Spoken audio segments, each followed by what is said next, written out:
Alright, I've got my meat washed and patted dry. And now, I have my secret ingredient on the injector.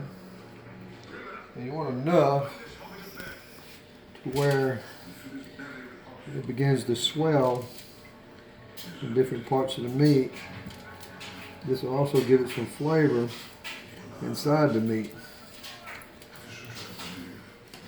Usually use about 2 full injectors if it'll hold it.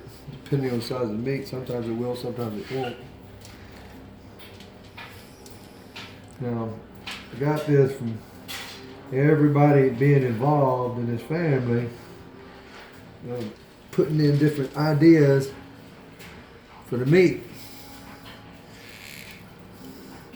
Of course, it started with one of the recipes I started probably a few years ago. Now, next thing I'm going to do with my lovely assistant, my wife, she's going to help me put a binder on it, which I use mustard.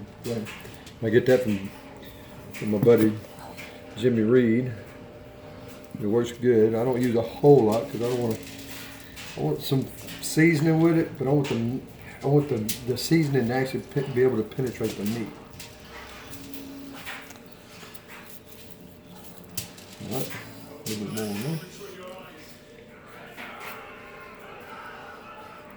All right, that's good.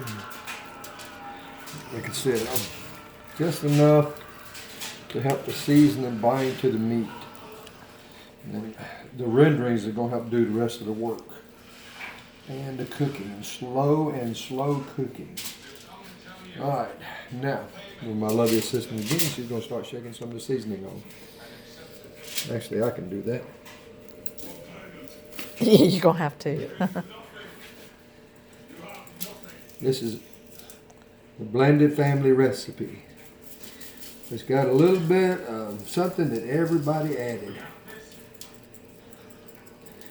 And you shake vigorously to get it on. Not too spicy, but it's full of flavor. And you can never have too much garlic.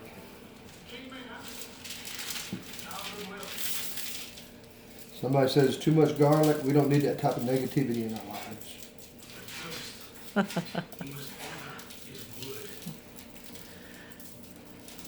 And get it all around that meat.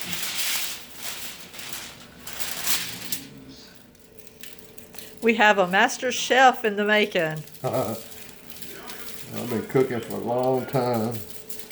I've learned from my mom, my Aunt T, my Uncle George, my Aunt Marie, my sister Bonnie, my brother Randy, my wife.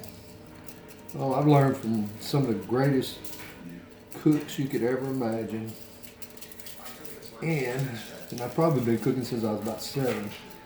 So like I said, we're getting it all doctored up here. With plenty of seasoning. All right.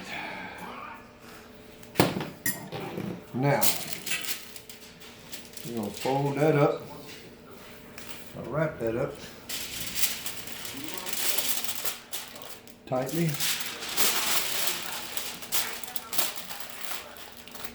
With some heavy duty aluminum foil. A lot of people will start cooking it without foil. I have discovered I don't do quite as well as this method because it holds all the flavor in the meat. And besides, when you start pulling it, we're not worried about how it looks. The only thing we're worried about is what it tastes like. And we're going to let that marinate overnight and we're going to start it in the morning. We'll see you tomorrow morning.